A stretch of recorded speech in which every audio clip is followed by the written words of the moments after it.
lanzamiento, aquí viene un batazo de Mundito entre right center field, la bola pica, se extiende, viene anotando Spot, empata el juego, también manda para la bola Turner anota y los Phillies se van arriba. Se prepara, Mundito en segunda, el lanzamiento, batazo profundo para el center field, la bola se va, Schwarber Bob, ¡campanazo!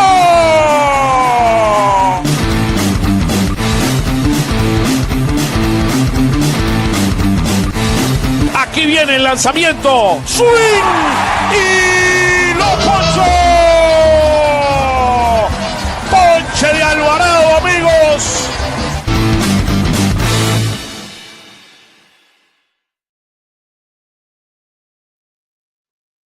Hello, welcome to Phillies Weekly. Another week, another winning week. How about that for the Fighting Phils? 4-2 on the week, Jeff.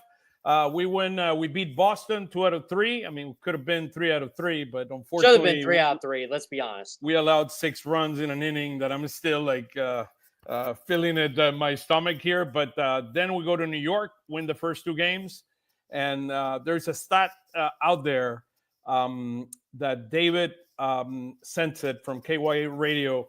That is, we are now 19-1.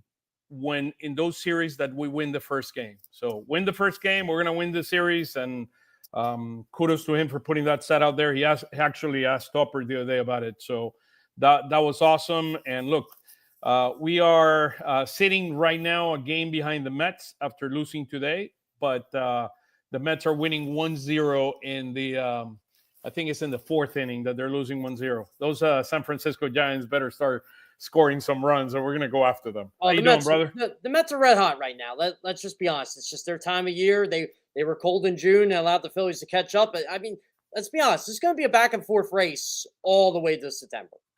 Yeah, without a doubt. I mean, we have some outstanding guests with us today. Let's them bring them on, Jess. Here you go.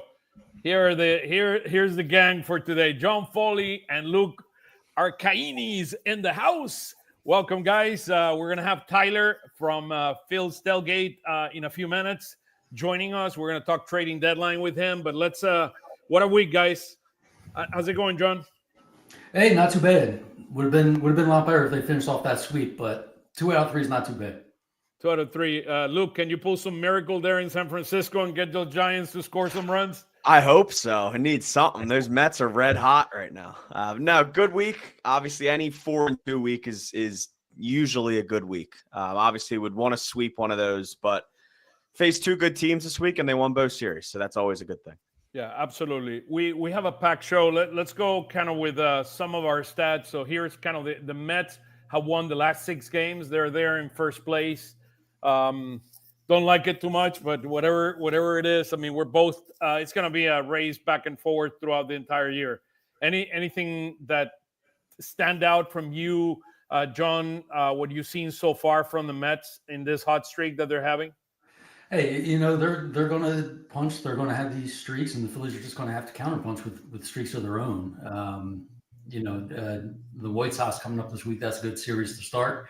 Going a little bit of a roll here, and I think these 2 teams are going to flip back and forth, half a dozen more times before it's all over. Yeah, I think. I mean, their starting pitching is getting healthier. Senga is pitching today.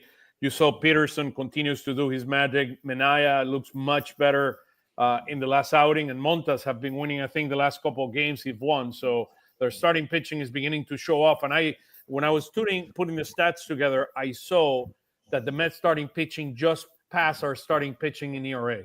So that's a big deal. Yeah, the Mets starting pitching, look, they're not as top heavy as the Phillies are, but they're very deep 1 through 5, and they have a chance to win every game. And look, I don't think the Mets have to do much at the trade deadline. I don't think they're going to do much, but I think is why maybe I'm on board with the Phillies taking a bigger swing here, because look, I'll give the Phillies a ton of credit. They could have went 1-5, 2-4 this week, and the Mets would be up about 3 or 4 games right now. That's not the case. The Mets are probably thinking to themselves, we just won 6 in a row, and we can't get any separation from these guys. Yeah, and it's very, very, very interesting. I mean, look, I think the Gregory Soto going to the Mets. as long as he doesn't hit any of the Phillies, I think we're in good shape. I'm worried about a ball too close to Harper or Schwarber or something like that. But outside of that, I mean, I think he's been pretty inconsistent. He has a 3.96 ERA this year, 0-2. We should give him the third and fourth loss of the year when he pitches against us. Luke, any thoughts on Gregory Soto? Them getting Gregory Soto for their bullpen? Yeah, I think it's a fine ad. You know, I mean, he's having a fairly okay year. I mean, it's not like he's had some dreadful season. I think if there's one spot where the Mets need help, it's probably their bullpen. I wouldn't be surprised if they add another arm over the next few days. But if he's in the strike zone, he's a good pitcher. It's just not always in the strike zone. So it's a matter of him just limiting the walks. When he wasn't walking people in Philly, he was pretty good. But he gets in these spurts where he just loses all control, and then all hell breaks loose after that. So yeah, I mean, I wouldn't trust him pitching for the Phillies in the postseason, so I'm not too upset that the Mets have him. But also, he'll either let up 5 runs against the Phillies, or he'll go 1, 2, 3 through us. I don't really think there's really anything in the middle there. Yeah, there's nothing in the middle there. Yeah, I honestly think the Phillies upgraded last year when they traded him and they acquired Tanner Banks. I thought Tanner Banks has been more reliable for them than Gregory Soto was the year and a half he was here. Yeah, we'll talk more about the trading deadlines we get into the show. I do believe they're probably going to add a center fielder. I wouldn't doubt. Interesting enough, they acquired Soto and they didn't get Mullins. I mean, I think Mullins could be an interesting fit for them in center field. We'll see. I mean, hopefully they won't get Robert. I don't want to get too ahead because we are going to talk deadline. But again, this is before all the reports are coming out this weekend. The name I was hearing Monday and Tuesday is Eugenio Suarez. That's the name I kept hearing the entire week from players. For the Phils. You're talking Yeah, for the Phillies. I think for the Mets too, really quick, I know we're going to get into it, but I think Luis Robert for them I think they're definitely going to give him a look, whether you think he's good or not. I think a lot of teams think he's going to be a player that could bounce back once he gets onto an actual contending team. I think the Mets are definitely going to at least give him a look. Oh, I want him as my center fielder the rest of the year. Yeah, I'll just say this too. A former teammate of his that plays for the Phillies now said he would really benefit from a change of scenery. So we'll see. Yeah, we'll see. Let's go over the couple pages of the top news of the week. Look, the first one, Harper, 350 home runs. Schwarber, I mean, in great – one hits it against the Red Sox, and the second one, his 1,000 hit. What a bomb to tie the game in New York on Friday. I mean, there is nothing this guy can't do. Nope. I mean, this season, I mean, Schwarber, he deserves consideration for the MVP, and we'll talk about Dick Allen in a minute. But your thoughts on Harp getting his 350 and Schwarber getting his 1,000 hit? Well, I think it's kind of cool. Bryce Harper actually tied Dick Allen on the career home run list this weekend, which is that's amazing. It's kind of that's that's the romantic about baseball thing, right? It writes itself. How's that happen? Right. And then Schwarber, I mean, I think he's playing himself into a position where the Phillies are just, I mean, the fans will not stand for it if this guy is not back next season. So I don't think it's going to happen during the season. I think that the screams of re-sign him. It's not going to happen right now, but I do think he's going to be a Philadelphia Philly next year. Yeah, I do. I think they're going to do it. To me, and I was thinking about this. You guys are going to probably laugh about it. If I would be the Phillies, I would tell, look, I'm going to set the number of years, which is probably going to be 4. I'm guessing he's getting a 4-year deal. And you put the number. But just keep in mind that whatever number you put in there, whatever number you're going to be, is going to have implications so we can bring to the team in the future. I'll sign it. Whatever number it is. That's what I would do. I know, Mr. Middleton, the next time he's going to see me, why don't you put your page, your check, and see if you would do the same thing. But look, the reality is that's how I would do it. This guy cannot leave this town. I mean, he's like Saquon Barkley. I mean, he ain't going anywhere. Nope. I'll tell you what, though, is amazing. Everybody wants to keep Schwarber. Everybody wants to bring JT back because there's not another great option at catcher. And everybody wants to keep Ranger Suarez. it's something's got to give. You can't keep all of them. That's my order, by the way, in terms of priorities. Yeah, and it's going to be, and I feel like it's getting pretty more obvious for me now. They're gonna prioritize JT before they prioritize Ranger. There's no market for catchers. It's just not, and it's a shame that Ranger's your third guy, and you go and look at his stats, but it's just how it is. Schwarber's the obvious number one. You have to bring him back no matter what. And JT, if anybody here can name me a better catcher they'd rather sign this offseason, then I'm in. But you can't. How many years do you give him? He's going to want. I would give JT a 3-year deal, 2-year, 3-year deal. But I think he'll probably have to go to 3. I think, just because, like you said, there's not a lot of options. Nope. So if there's just I don't know. Honestly, guys, it feels like 2020 with JT, right? Yeah. You had to pay him. It didn't matter. There was just no market for catchers, and if there was, you were getting a significant downgrade. So you just have to pay JT. It's just the way it is. Oh, by the way, the Giants just hit a home run.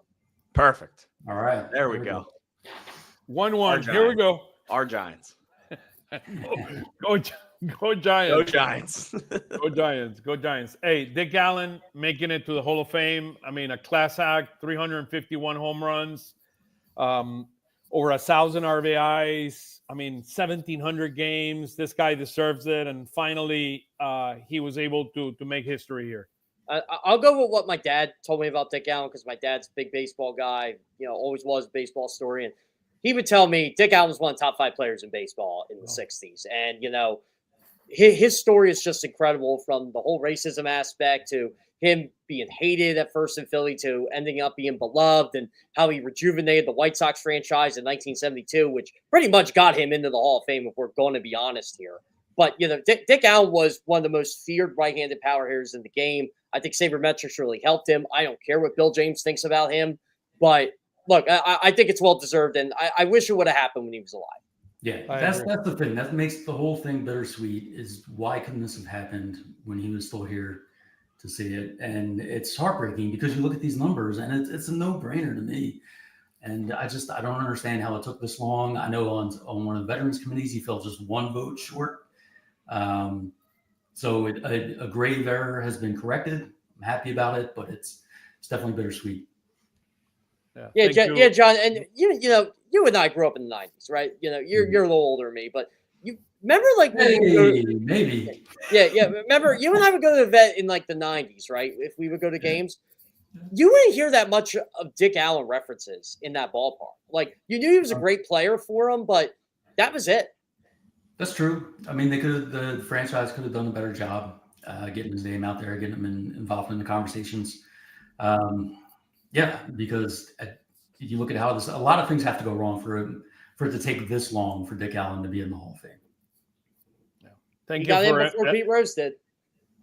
Yeah, absolutely. By the way, thank you to MLB and Phillies Nation and the Hall of Fame for the images. Here are the other 4 guys that made it. Billy Wagner, the pitch for the Phils.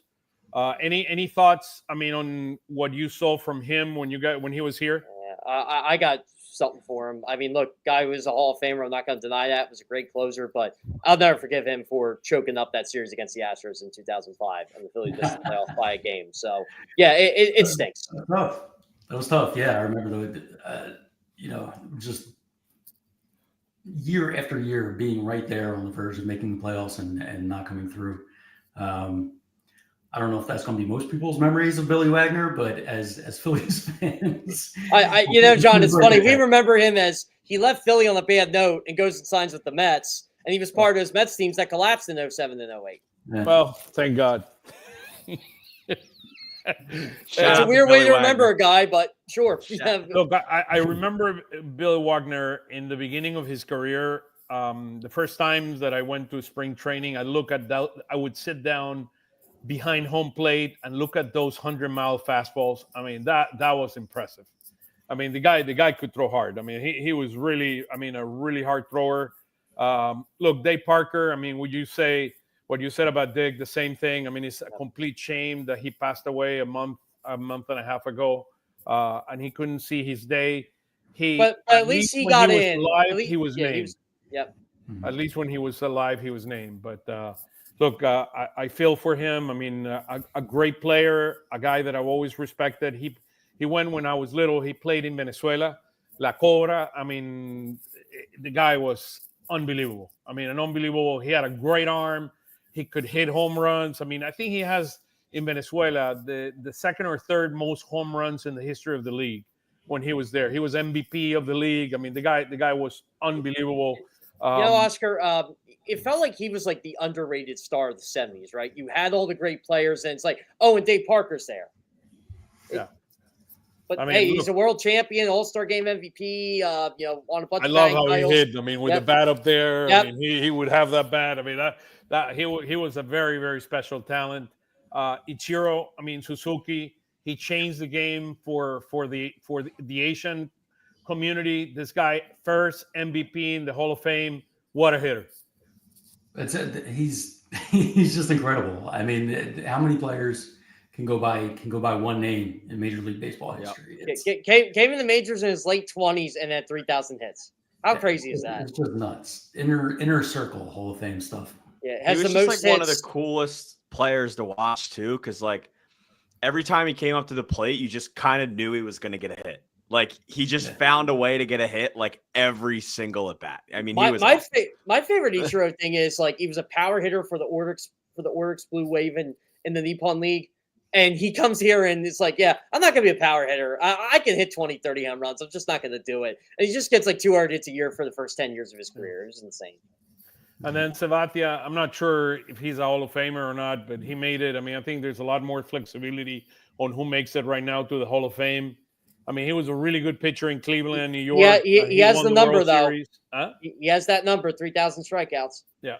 He has that. He's most famous, of course, for his playoff performances against the Phillies, for walking Brett Myers, serving up the Grand Slam. And to be honest, like that was his only bad start as a Brewer the entire season. It really was. That's why he's here in the Phillies top news of the week. damn right. Yeah, I never heard the ballpark that's a top 3 moment in the ballpark for me. How loud that ballpark was when he hit that grand. It's nuts. Just because the building through Myers and his 9-10 pitch at bat. Yeah. I mean, you just have people foaming at the mouth, and then Victorino follows up with a grand slam. We do the highlight thing every year. That's one of the all timers for me. Yeah. And you know what's John? It's crazy about that series, right? Because Phillies take game 1. You're probably like, all right, they're going to lose game 2. It's going to be a bloodbath in Milwaukee. Yeah. And they won game 2. And it's like you could breathe a bit, and they could afford to lose game 3. And they took care of business in game 4. And we know what happened the other 2 series. But I thought that was the game. Like, I thought the 2008 Phillies were good. They were a good enough pitching staff to win the World Series in late July because they weren't hitting. And they were still trying to find ways to win. But after that Sabathia game, I'm like, you know what? This team's on a special run right now. It happened. Yeah. So we need some more of those moments. Those moments are getting stale. We need some new ones here in 2025. Look, do you want to bring us up to speed on Aaron Nola and Alec Bohm, please? Yeah. So Aaron Nola threw a live BP Friday in New York. It was around 60 pitches. They said originally he was supposed to throw this coming Tuesday in Lehigh Valley. We said from Jeff that he's hearing Thursday now, so it's one of those days this week. But it's either Tuesday or Thursday. So he will make his first rehab start this week. Alec Bohm, he joined the Phillies today in New York on Sunday. They said he threw in the cage and did some ab work. They said he's still feeling a little bit in the rib, so they'll monitor him. He hasn't swung a bat yet, but I would probably say, 2-week-ish mark maybe for Bohm, but he'll be back, sooner rather than later, probably.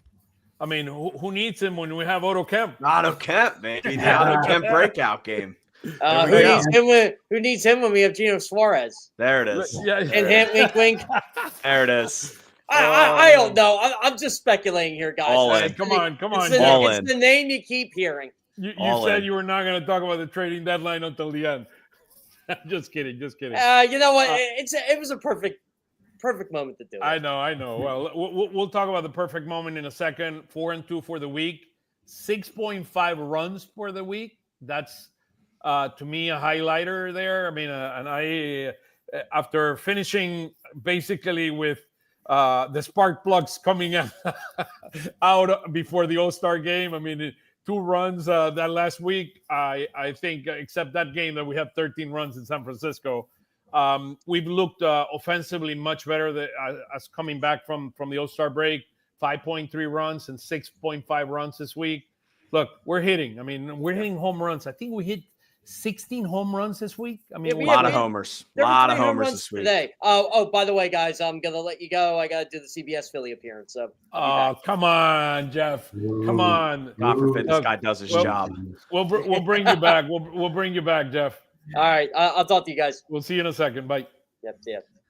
But yeah, they were hitting, you know, as a dad, I'm legally obligated to say they did not save runs for today. They didn't. Games. They did not save the runs. My dad said that to me 2 days in a row, actually. I was like, damn, they had to save him for Saturday, and then they saved them, and then he said it again yesterday. They didn't save him for today. It was a good week. Yeah, but it was a good week. I mean, to me, the biggest thing has been the pitching. The pitching has not been there as good as we would want to the last 2 weeks. I mean, 6.3 runs per game last week, and then this week again only 3 games last week, and this week 4.2 runs. I mean, Wheeler has not looked sharp. I don't know what. I mean, look, yeah. Wheeler is Wheeler, right? Wheeler can do it. He can do anything he wants, except Topper taking him out after 103 pitches. But which was other the right than that, move. I mean, Wheeler can do whatever he wants. But I don't know anything you've seen. I mean, to me, he's not controlling the strike zone the way he ideally wants. Maybe he took 9 days off, and now he's coming back, and it'll take him a few days to get back on track. I don't know. Your thoughts in general about kind of Wheels and Ranger looked better yesterday, but he has not looked 100%. Yeah, I think the command for Wheeler is just a little out the window. I don't think it's any like worry point. I think it's just after the All-Star break. I think the big thing right now, like, once again, it wasn't, the number doesn't look good, but it wasn't a bad pitching week. It was really one bad start by Luzardo, and it was really one bad inning. There wasn't really, if you really, look into it, there wasn't really a bad start in New York. Yes, Wheeler wasn't as sharp as he usually is, but Taijuan Walker was fine on Friday. Like, he wasn't great, but or Saturday, but he got through it. It wasn't some blow up Walker start. It wasn't some blow up Ranger start. Like, they weren't great, but luckily the Phillies are hitting the ball. I mean, that number is very, sort of inflated because Jesus Luzardo just can't pitch out of the stretch right now. Taijuan almost gave you a quality start. Yeah, he was one run away, probably. Like, it wasn't a bad start. It was what, 3 solo homers, I think. So like, he's limiting the damage. Like, whenever he allowed a solo, I think every solo home run was with 2 outs, and then he immediately got the next out. Like, he was getting out of things. Like, it wasn't a bad start. It was a few bad pitches. And I think they can live with a start here and there like that for now, especially if they're hitting the ball like they are. Right? I mean, look at this on Wheeler: 103 pitches and 59 strikes. That, to me, Wheeler throws 67, 68 strikes. I mean, he wasn't sharp. I mean, he hit 3 batters for the first time in his career. Yeah, I don't think we're going to worry about Zach Wheeler. He had an off game. It was an off inning. It was weird. You couldn't believe it when he hit another guy, and he paid for it. It's the same thing. This week has been the week of bad innings. I mean, the second inning here, those were all the runs the Yankees scored. The same thing with the Luzardo. I think it was like the 4th or the 5th inning. Yep. He was the 4th. I mean, maybe Topper needs to be. Have somebody ready earlier, and I think he mentioned it that it was on him that he allowed. I mean, I would not look that series against the Red Sox is one of the weirdest series that I've ever been a part of. I mean, it's like 2 interferences, a balk by a catcher. I never seen that in Yeah, my it was life. weird. Weird. Yeah. But my only thing with the Luzardo thing and is like, I get it. They maybe they could have got him out of that game earlier, but the guy who hit the grand slam was 0 for his last 22. Like it gets to a point where Luzardo just needs to find a way to get out of the inning. Like I understand that like you want to win this game and you want to sweep the Red Sox, but if this guy's a starting pitcher for you, the second he runs into any issues, you can't just take him out of the game. Like he needs to find his way through these things, especially if he wants to pitch in October. Like the guy can't pitch out of the stretch right now. If he needs to find it out of the stretch, then like he just has to find it, and he's not going to find that on the bench. Tyler, welcome. Thanks for having me. I'm excited to be here. There's the legend, man. The legend hasn't been here in a while. I mean, he's been taking, by the way, he's been taking vacations, and now he's going to take another vacation. World tour he's on right now. I have to go to the in-laws in Illinois, and I have to drive there. Oh, so, come on. Last time you were in Italy, Switzerland. And that sounds horrible. Yeah. Look, get all the brother. Because we need. So let's go by the week. I mean, I added the number 105 games. This is how much we played so far. So what, 60, less than 60 now, 57 games left on the year. I mean, the year is flying as always. 16 and 45 are a record. Hey, we got 60 wins. I mean, I run the projection. We're projecting between 91 and 92 wins this year. If you look at all the teams in baseball, there's no teams that are projecting 100 wins this year. Nope. It's the weirdest season in a while. My favorite thing right now that I've seen on Twitter is there's a new tweet every day from Jeff Passan. And all he does is he tweets out the date, and then he says, this team has the best record in baseball. And then the next day it's the Blue Jays and the Brewers and the Cubs. And like, it is an odd season. And that is another reason why, and I know we'll get there eventually, but you have to make the big splash. Like there's no team this year that is far and away better than everybody. If not this year, then when? Right? Exactly. Exactly. Because you're catching the Dodgers right now, and it's crazy to even say, and it's not a down year, but it's not a normal Dodgers year. Like they're not playing unbelievable baseball. They just lost 7 in a row. Like this is the year to do it. Glasnow is back, and Snell is about to get back soon. So they have the taxi squad is coming. Yeah, I mean, in the most respectful way, I probably give one of them 3 weeks till unfortunately they're probably hurt again because they just can't stay healthy. But like it's just this is the year to do it. It's 100% the year to do it. Okay, yeah, he's sending a message. He's going all out. Go ahead, Tyler. Just do it.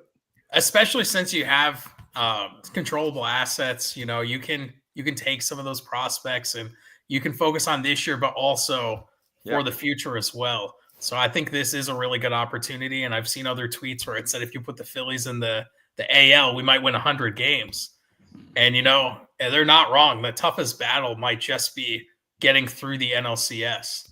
Yeah. So we're 10-10 in July. I mean, just looking at some of the numbers, consistent. I mean, we continue to have issues against left-handed pitching. I mean, we're doing great against right-handed pitching.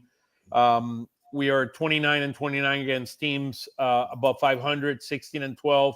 In that number will not move for a while after playing 21 games against the American League, which I found crazy. Yeah, I mean, a crazy number. We asked Rob about that. I think the first game back at the stadium after the All-Star break, and he was like, "Yeah, honestly, like it's really weird. Like it's odd playing 7 straight series and not one of them's against the National League."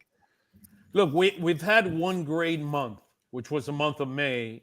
We've been playing 500 after them. We played 500 in June and July, so it's something to keep our eye on. Again, this week 4-2 after losing the last couple of weeks.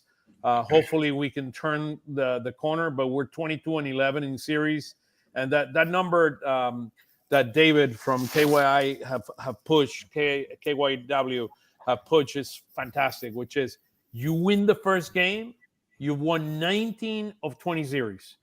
I mean, that to me, that number is staggering. I mean, you got to win the first game. I mean, it changes the whole world when you win the first game. So kudos to him for putting that stat. We got to work on winning the last game. Definitely, I don't have the math to back this up, but I think every time they won the first 2 games, I mean, look, I'll take it. I'll take it. Look, I'll tell you what, and I don't have the number, but it feels like we're really bad this year on Sundays. Yeah, I feel like we don't win Sunday games like at all this year. About a month ago, I posted a tweet about that, and Sunday was the only day we had a losing record. Yeah, we are not a good team on Sundays this year.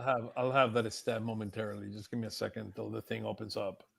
But on the slide, I think the number that really jumps out. We're 9-8, by the way. We're 9-9 now after losing today. We were 9-8 starting this morning. The big one is the left-handed pitching, and I don't know if you were going to get there, John, but like. And that's, where you get into the issues at the trade deadline is you need right-handed bats that can hit left-handed pitching. Like it is, I understand the bullpen is frustrating but this team needs a bat. Like they need another player that can hit left-handed pitching. I know Luis Roberts, the stats don't look great. He has like a 990 OPS against lefties. Suarez is just incredible. Taylor Ward crushes lefties. Joe Adele, you have to find a right-handed bat that's protection for Harper, because look, if you take away those lefty games for 20 games over 500, and like it's a glaring stat right there, because you are 20 games over against righties and you're 5 games under against lefties. So I'll start putting. You guys can send us any comments. We'll put it here. We'll answer as we go. The famous Harry Callas, you're kidding, Cole, on the Bingo Homer. Also, Dorwin puts us here, giving you guys credit. Look at that great program, and always first line guest. Look at that, guys. I mean, I'm telling you. I think we want to well, we inquired, but we still learn about the club. Yeah. There it is. We'll talk about more about the trading deadline, and then a dear friend put any update on the chase for Eugenio Suarez. Rumor has the Phillies are in it. Yeah, the Phillies are in it at the right price. I mean, we'll talk about the right price because he's clearly a rental. Let's be very clear. This guy's only going to be here 2 or 3 months. I don't see us signing it. We don't have the money to sign this guy. I mean, are we willing to go out? We'll talk more about that momentarily. Because it keeps him in the Phillies price range. You don't have to have Andrew Painter discussions about this guy. Yeah. Hopefully maybe Mick Abel and a secondary piece. And I know we'll get there. I'm just excited to talk about Eugenio Suarez on the squad. We'll talk about Quan. Somebody wrote about Quan there for a second. We'll talk about Quan. I mean, I'll give them Painter. Just kidding. That was a joke, guys. So don't get me for that one. But no. Here's the hitting. So I added a few more stats here for us to look at it. We've been hitting really well the last 2 weeks. I mean, we were 11th. Now we're 9th in baseball in terms of runs. We were 8th yesterday, but only scoring 3 runs today got us down a little bit. And the Tigers scored 10 runs, so they went ahead of us. They're 8th now. In terms of OPS, we're 7th in baseball after the game today. OPS were runners in the scoring position. We're 9th. You see some of the things here against right-handed. We have a better OPS against right-handed pitching than left-handed pitching. So that's a new stat that I added there. Chase rate, we're 24th in baseball. We're trending down. We were 22. Now we're a couple weeks ago. We're 24th in chase rate. Whiff rate, we're at 24.9%, 15th in baseball. And I throw the stat out there. We're 4th in baseball in the most. I don't know if it's good or bad, to be honest with you. This is an interesting stat. We're going after the first pitch, except Stott. I think if we take out Stott, I think we'll probably be number 1. But it's an interesting stat that we're swinging at 35.7% of the first pitch. What are your thoughts on that, guys? Do you look like as a positive stat, as a neutral stat? So I think there's a good time and a bad time to swing at the first pitch. I think, growing up through baseball, everyone's taught that the first pitch you see is probably going to be the best pitch you see. But if you have bases loaded and a new pitcher comes in, then no, you don't swing it. Like, there's obviously situations to this. Would I like to know what that number is without Nick Castellanos? Absolutely. Because he is very factored into that number, I think. But you know, there's a good time and a bad time for it. Like, like you're saying, like Stott, he should probably do it more often. They're not expecting it. They're going to give him something to hit on first pitch. A lot of times, with Stott, the best pitch Stott sees is the first pitch that he takes. A lot of Stott's first pitches this year have just been fastballs. But, you know, thankfully somebody's taking pitches because you need – that's why sometimes they just Schwarber is the best one after another because you cannot get the starting pitcher out of the game because – and one thing I looked into is we have 20 grounded and double plays on the first pitch. So there's that, but we're also batting .395 on the first pitch. Yeah, like so I think there's a time to do it. Yeah, and I will say I'm pretty sure Nick Castellanos hits well on the first pitch a lot of the times. It's just he does it a lot. So when he's not doing it, you think he's hitting bad against the first pitch, and a lot of the times when he's doing it, it feels like the wrong situation. Yeah, absolutely. This should have been this 14 should be in percentage of extra bases. We're 14th in baseball. It should have been yellow as well. So, I mean, basically in terms of extra bases, doubles, triples, home runs, we're in the middle of the pack. Got to give him credit. 16 home runs this week. We were 16th in baseball. Now we're 12th. So we're definitely moving in the right direction. We had a big, but probably best week in terms of home runs all week. I mean, and everybody hit home run, including Stott. By the way, I should have put his kid here in the news. So congratulations to him and his wife for the baby boy. Now they got the boy and the girl. So congratulations. How great was that? He comes straight from the hospital on no sleep, hits a home run. That's, you know, changes the walk-up song, hits the double. I think the wife said, "You're going to the game. You're hitting a home run to the." I think one of the bigger numbers on here for me right now is walk percentage, because they're chasing a lot and they're whiffing a pretty good amount and they're swinging at the first pitch, but they're also not striking out a ton and they're walking a ton. But it's two guys. The walks is two guys. It's Harper and Schwarber. It is and it isn't. Like that number is obvious. I mean, all these numbers. You know, if Nick Castellanos didn't play for this team, that first pitch swing would probably be about 20th in the league. But it feels like there are a lot of times where a lot of their at-bats are frustrating. But there are a lot of good walks I feel like they've been working this year. And I know he's the most hated player in Philadelphia right now, but Max Kepler does work. He does work a lot of good walks. You know, he just hasn't had a good year at all, but he is walking at a lot higher of a clip than he has in the past. So if you want to pull some sort of positive out of there, it is that he's walking way more. But yeah, he's third on the number team. Stands out to me. He's third on the team after Schwarber 15.1. The average in MLB is 8.5. Schwarber is 15.1. Harper is 13.9. Max Kepler are above the average at 11.4, and Brandon March is 10.5. He's a very patient hitter compared to some of the other ones. The worst taking walks, Otto Kemp, only 5%. Mundito, which swings at everything that is everything that is nearby. It don't matter where the ball is. He swings at everything. I love this guy. Mundito is my favorite. I mean, I love that guy. And then Johan Rojas at 7.8, slightly below the average. If I were him, I would take more walks. And I've always said it. If I were him, I would come to the park 2 hours before everybody comes in, put the machine in front and bunt until he becomes I will say bunter. I've noticed they have been doing a lot more work with him recently on the bunting. It doesn't feel like he's doing it a ton, in the games. But he's laid down more good bunts this year than I think he's laid down in his first however many years he's been here combined. Tyler, what do you think? You think he should bunt more? Yeah, Bunting definitely should, but also there's been so many situations recently where he's just swinging when like clearly the pitcher is not going to throw strikes and they've walked multiple people before him. Just stand there, please. Just don't swing. Like just swing. I will say really quick on the Rojas note. I think I noticed it last night or Friday night. They've been working on some things with him too. His hands are a lot lower.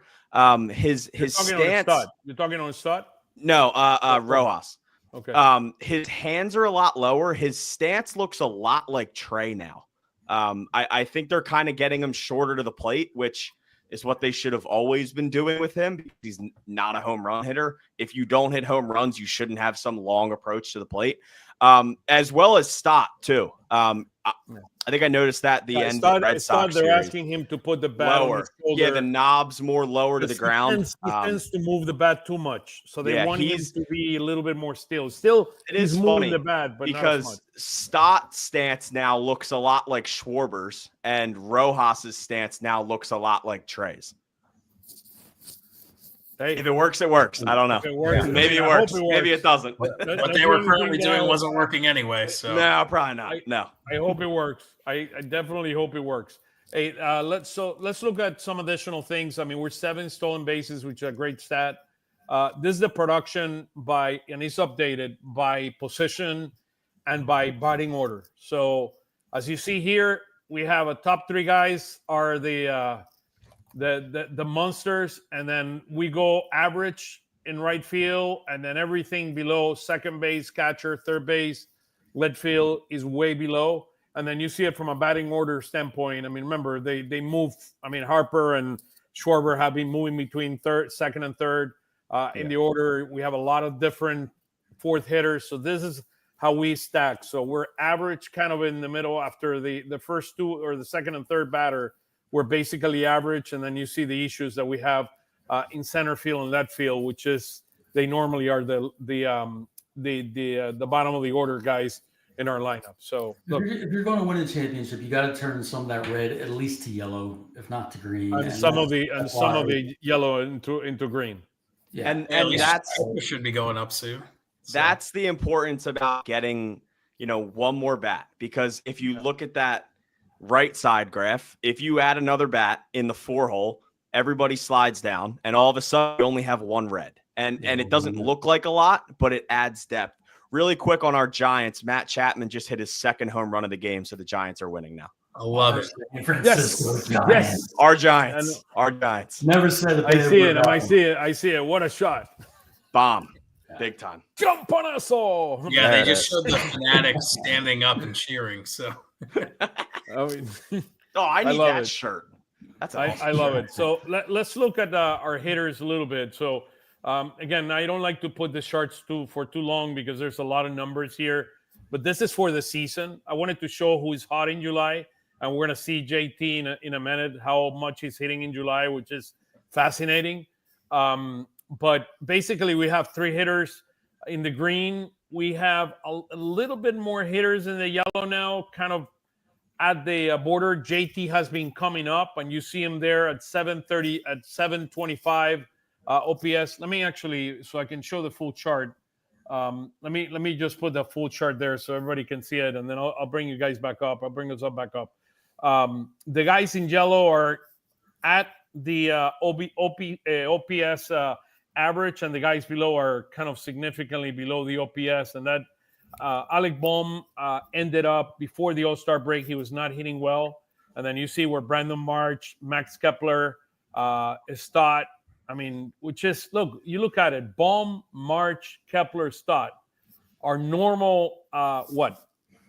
5, 6, 7, and 7, 8, 9. 6, 7, and 8. I mean, Yeah. and 9. I mean, it's just, this guy's got to hit more. You need more production out of your outfield. That's kind of the bottom line. They could hit more, or they could be hitting for somebody else. I mean, everybody hit. These are popular guys. They've been a big part of the team.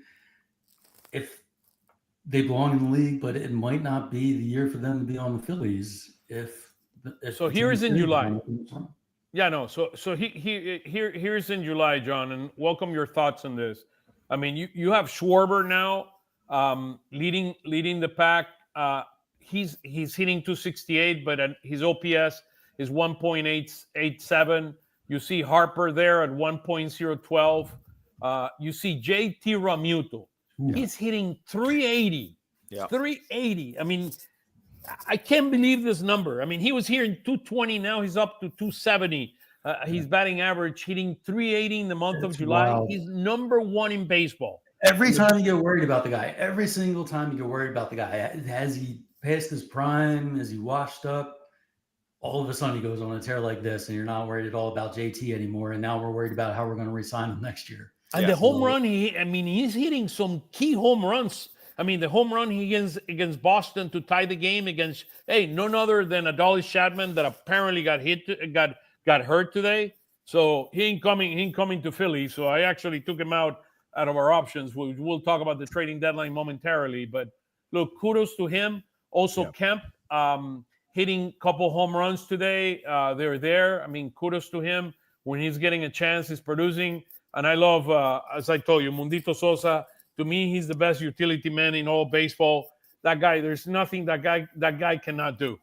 I think the biggest thing for JT too is, those left-handed pitching numbers that they were abysmal through the first, probably up until, I don't know the exact date where he really started finding it again, but around like the middle of June, beginning in July. I mean, Rob Thompson said for 2 months straight, as he was struggling, he said he just needs to find his timing again. He said it over and over and over again. And everyone was getting tired of it because he was like, all right, when is this guy going to find the timing? And obviously he's found the timing. There was one point I believe it was about a month ago where he had, I believe, 4 hits all year against lefties. And now he's up to 17 hits, 6 doubles. He raises OPS over 200 points against lefties. And I mean, obviously he's just crushing righties. I mean, he has a 313 average this year against right-handed pitching. And the month of July has just been easily the best month of his season. Yeah, and I think, too, it was the beginning of June. He was batting over 300 against righties, and I think he was batting like 140 against lefties. And it's just impressive that now he's up to 180. Yeah, it's really going up. There was one point, I think, during the Red Sox series where he was 7 for his last 15 against lefties. So he was really, really finding it recently. Look, I love Brandon March. I think he's among the nicest guy you will ever meet. But at the end of the day, you got to produce. I mean, 672, his OPS during the season, and then he's down to 624, or what was the number here? It's 601 in the month of July. Look, you need production. And here's the bigger question, guys, for all of us. I mean, after what we've seen, what are we going to do? I think the answer to Joseph here's question, will Crawford be everyday center fielder come August 1st? I think he will be if they don't find a different way to upgrade the outfield. If they fail to upgrade the outfield via trade, I think their backup option is bring Crawford up and see what he can do. I don't think they want to bring him up just yet before the deadline because he's got these pristine numbers in the minor leagues and he might be part of a trade. But if he's still here and nobody else has come in, I think you take a chance with Crawford because why not? Yeah, and honestly, if he's not dealt, I would be surprised if you don't see him the first week after the deadline. That's what I was just going to say. I think they're waiting. And I mean, it's the smart move. There's no reason to bring him up, even a week and a half ago to 3 weeks ago. There's no point in bringing him up 3 weeks before the deadline, no matter how bad your outfield production is. If he is here after the deadline, he's going to be up within a week to a week and a half after the deadline. Yeah, so we'll talk trading deadlines in a minute. Laureano is a guy that I really like. Yeah, me too. He's a guy that can play every single outfield. He's producing. His OPS this year is above 800. This guy could be a great asset. If you imagine you bring somebody above him? Let's just say it was Suarez, just to put a name out there that is flying around. But let's say you put Suarez after Harper. I mean, you can bring a Laureano behind that. He will be a huge upgrade for this team. So I don't know. Yeah. He has an option year, so I'm not sure if the Orioles are going to be willing to trade him. Him and Kittredge have options. So those are a couple of names, Kittredge and Laureano, that I would definitely take a look at closely. Guys like that, I think they make a great second piece to add to the offense. I don't want to see them as the big offensive. Yeah, no, I agree. I think we're on the same page, and we'll talk more about that in a minute. But going back here, let's talk about pitching just right quick before we focus on the trading deadline. And then overall, the Phillies have the 7th most wins in baseball right now. Our ERA has gone down from being 5th in the league to now 9th at 3.73. And it's primarily due to our starting pitching. We were number 1 a week ago, and our ERA have gone 0.3 points in a week. We're 5th in our starting pitching is 5th in ERA right now. Our relief pitching have been improving. I mean, we were 25th in baseball. Now we're at 425, 21st in baseball. It's still not good enough, but we've seen some improvement there. And then you see some of the additional numbers there. Just wanted to highlight this. We're 24th in baseball in blown saves. So that's a problem. That is a problem. 24th, you can look at it. We're 6th in baseball with the most saves that we have blown. So it's something that needs to improve. And Robertson is not the only answer, by the way. No. But by the way, Tyler, I know you have these numbers out there. He gave a clean inning, but the last out was at home. Yeah. So he also had another out where the third baseman almost went into the dugout to catch it. I would say that 2 of the hits, though, were definitely like bloop singles. The command was there as well. I mean, every pitch that was called by the catcher, he threw it exactly where it was called. And his velocity, I mean, he only throws like 93, 94 tops anyway, and he was throwing between 90 and 92. I think you just give him a few more games in Lehigh Valley, and he'll be completely fine. Yeah, I mean, it seems like Holby up. Yeah, so that August 5th is that first day that he can come up. I mean, it's the first time he's probably faced live hitters since you're back last season with Texas. But he's not the, hard answer, but he's better than a few guys that are already in the bullpen. Right he's not going to be the savior here, but I did love the move because it didn't cost you any of your prospect capital. There's no downside to just giving out some money mid-season to a guy that's had proven success in the past. And you don't have to trade for anybody right now. I mean, you're still going to trade for probably a high leverage reliever, I'm assuming, but you don't have to go that route. And that's why I like the Dave Robinson signing. Look, Phillies fans don't look at it the way I looked at. There were so many teams that were after him, like 8 or 9 teams. He picked the Phillies. Think about that. I think there's a good reason he picked the Phillies because the Phillies probably offered him the most money. But I do think it's a good sign that teams like the Dodgers and the Mets and the Red Sox and Seattle and all good teams were there. Like I think that's saying something. And I think it's saying something that all the good teams wanted a proven guy because they know, reliever markets. And it seems like a lot of the relievers this year are going to cost a lot because they're under control. Like the Emmanuel Clases, Duran, Griffin Jacks, all these guys are going to cost a ton because they're under control for 3 more seasons. Yeah. So it is going to be interesting. We're going to improve our pitching. Let's go. I'll go and put the image complete here so we can look at. This has been the season. Our starters. There's a lot of green because a lot of the new guys like Seth Johnson and Max Lazar and Alan Rangel are in that bucket there. Without a doubt, Kerr has been our best reliever. I have to give kudos to this guy, Christopher Sanchez, man. If you ask me right now, I mean, Wheeler is our best pitcher. Christopher Sanchez is not too far behind. What that kid has done, he has a 2.4 ERA, 20 starts, 134 strikeouts in 124 innings of pitching, 103 hits. This guy, his issues away from home has been fixed. This guy is one of the best pitchers in all baseball, and he deserves to be in the running for the Cy Young this year. It's going to be awkward when Zach Wheeler finishes second to Christopher Sanchez in the Cy Young voting, right, Oscar? I'm not going to say that. I talked to him yesterday. look, and I told him, I'm very proud of you. What you've done is something really, really special. And the guy is humble.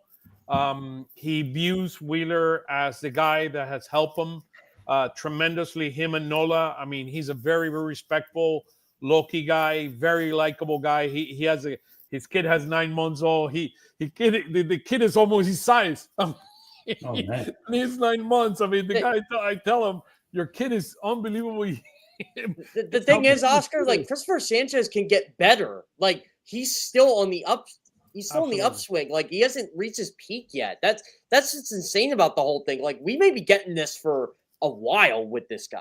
And such a bargain too, compared to the money. Best Wheeler contract in making. baseball. Yeah. Hey, five and a half innings, guys. 3-2 San Francisco. They just had a game. They had a runner at second, and they stranded them there. Rodriguez, which is a very good reliever for them, just shut them down. So, but look at the month of July, Christopher Sanchez. Well, first of all, Matt Strom.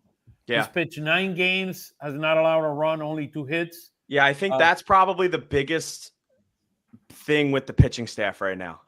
Is you're finally starting to see last year's Matt Strom back. Yeah, it hasn't been talked about. No, it hasn't been there, the first 2-3 months of the season. He was shaky. It felt like every outing he was in, there was 2 guys on base, 2 outs, and everyone was sitting there holding their breath every single time out there. He's really found it. I feel like his fastball to me has looked a lot better. He doesn't throw incredibly hard. He can't blow fastballs by people, but when his fastball is good, it has like some sort of deception on it. And I don't think he had that earlier in the year. But I think he's really found it over the last few weeks. And another thing that I wanted to bring up was just the emergence of like Lazar and Robert and Banks. Like, can you imagine where we would be right now if we didn't have those 3 as well? Yeah, I'm glad, Lazar, that they cycled through people and people have stepped up. Robert and Lazar are both very intriguing to me.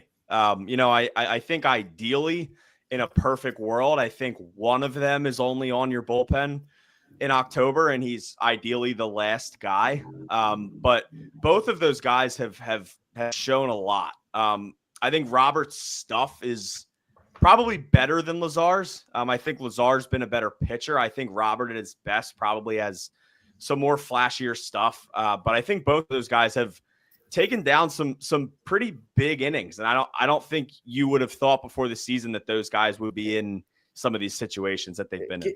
Give credit to the Phillies developmental staff too. Like Max Lazar came from the Brewers. Like he was a guy that they really didn't know what they had, but they traded for him. They liked his stuff. They liked his potential, but just kind of slowly came up through the ranks. AA, AAA, Daniel Robert, you traded for in early May.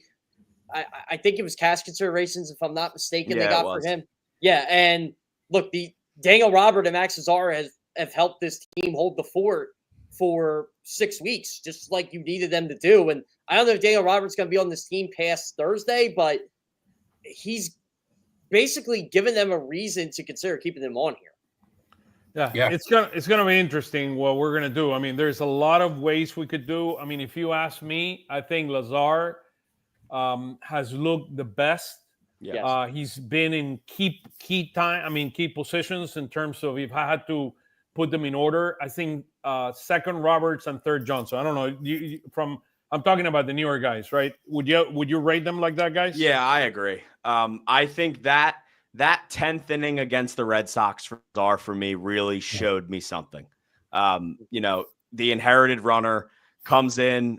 If that game, doesn't go to extras, he doesn't pitch that night. And all of a sudden he gets thrown into a very high leverage situation and he gets out of it. And that was the first time I've ever seen Max Lazar show any sort of emotion ever.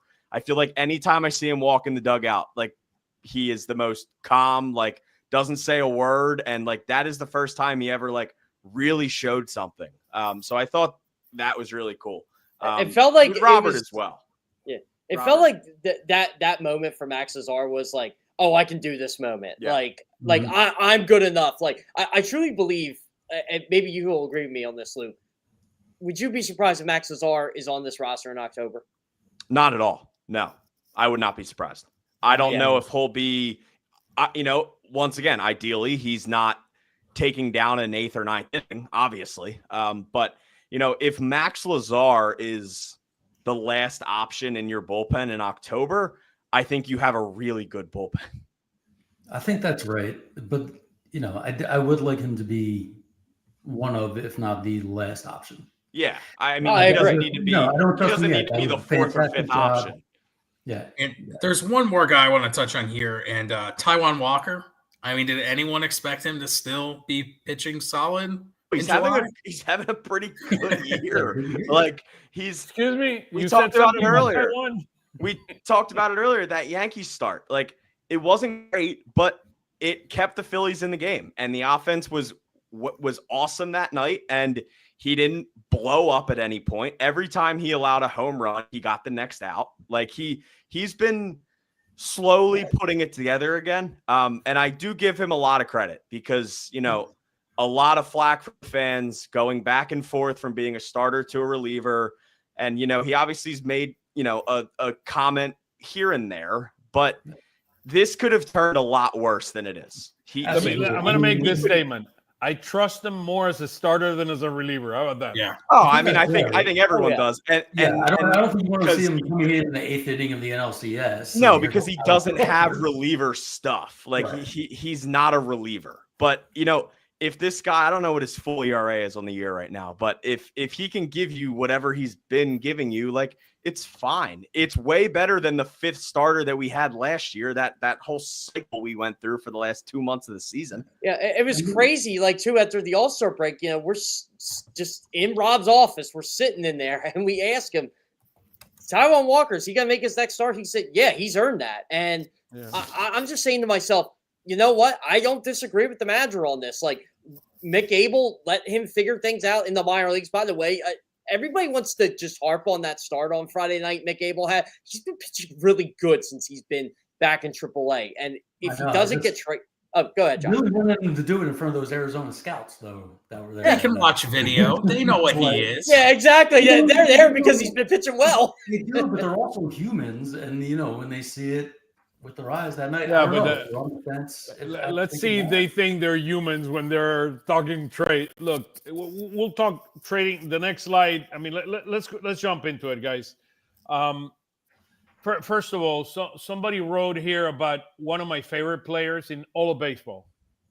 About Kwan. I love. Look, if the Phillies will ever get Kwan, it changes the entire lineup. It changes the entire lineup. I mean, if you tell me if I would have to prioritize, I get a Steve Kwan ahead of anyone in this list. Oh, wow. Steve Kwan changes the game of baseball because he's one of the best leadoffs in all of baseball. And then you can move Turner to 2, and then you go Schwarber, Harper, it extends the lineup. And if you can bring another bat behind Harper that can protect Harper, that's the trick. The trick is if you go and get Kwan, you have to get another bat. If you go get another bat off of this list, you can probably get away with getting one. My thing is that if they go get Kwan, he's awesome. He's an awesome hitter. He's an unbelievable fielder. It doesn't solve your protection behind Bryce Harper problem. And I think that is the true problem of the offense. That's the first. I think the protection behind Harper is more important than the consistent, because you're already getting consistent hitting in the top of the lineup. I mean, this is the best season that Trey Turner's had in a while.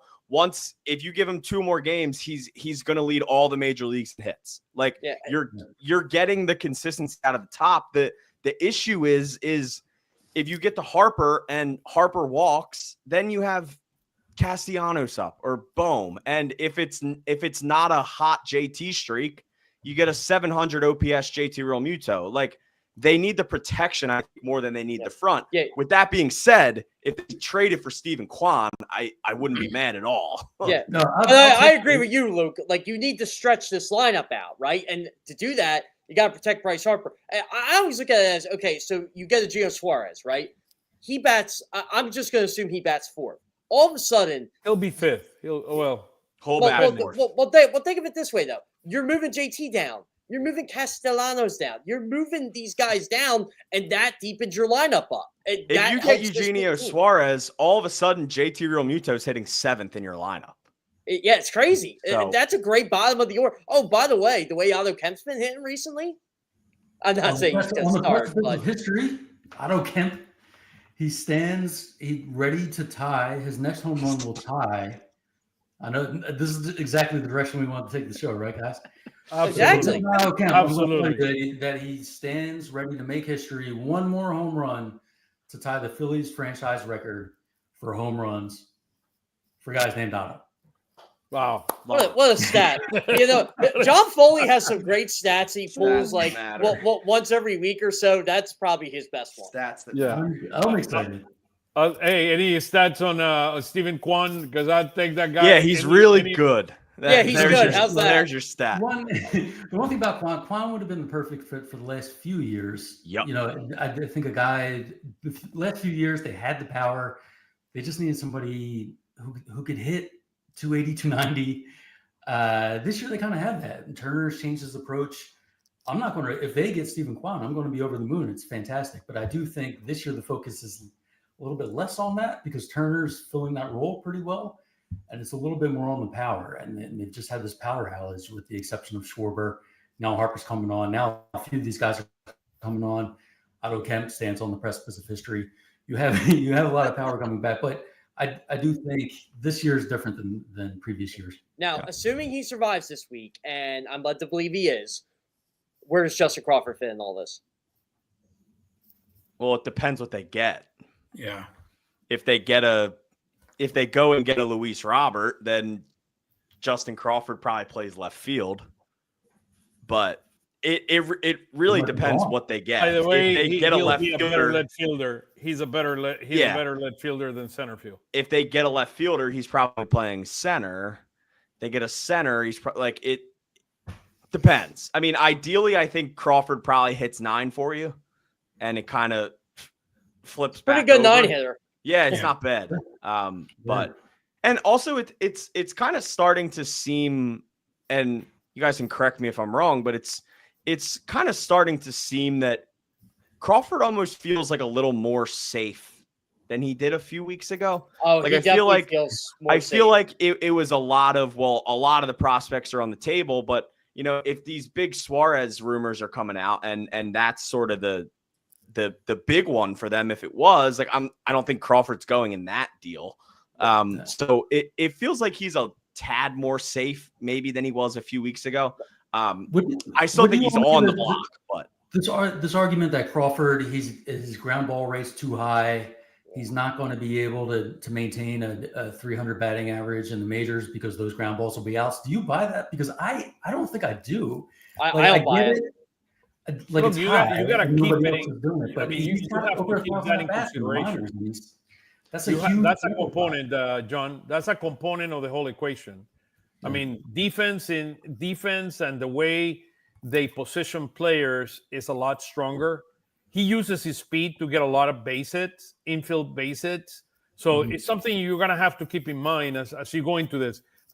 Is he an improvement to what we currently have and our current production? There's no doubt in my mind about that. The bigger question is going to be, what are we going to go after? I mean, Eugenio Suarez, how much are you willing to give for Eugenio Suarez for a rental of 2 months? He has 36 home runs, 87 RBIs. By the way, just so you get an idea, because I think it's important to compare history here. Last year, the percentage of home run was 4.7% of his at-bat were home runs. This number, he's doubled it this year to 8.5%. He's 34 years old. He strikes out at a 26.6% clip. Without a doubt that he would be the right fit. You put him in third base. He's not a good third baseman. Okay, he's not. Oh, okay, so he's the right-handed Kyle Schwarber. Well, I don't know if. Here's my thing: if Bohm stays, I don't know if he plays third base. I think he's the DH, and I think Schwarber goes back to left field. Okay. I think or does Bohm go to first base? I don't think they want to do that. No, well, they I don't think they want want to do that, he but I might think want they it. should do that. Yeah. I think if they trade for Suarez and Bohm is here after the deadline, I think Suarez is your DH and Schwarber is your left fielder for the rest of the year.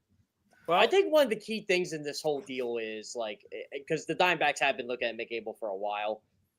I'm just gonna say this: Mick Abel could go up and pitch for the Diamondbacks tomorrow.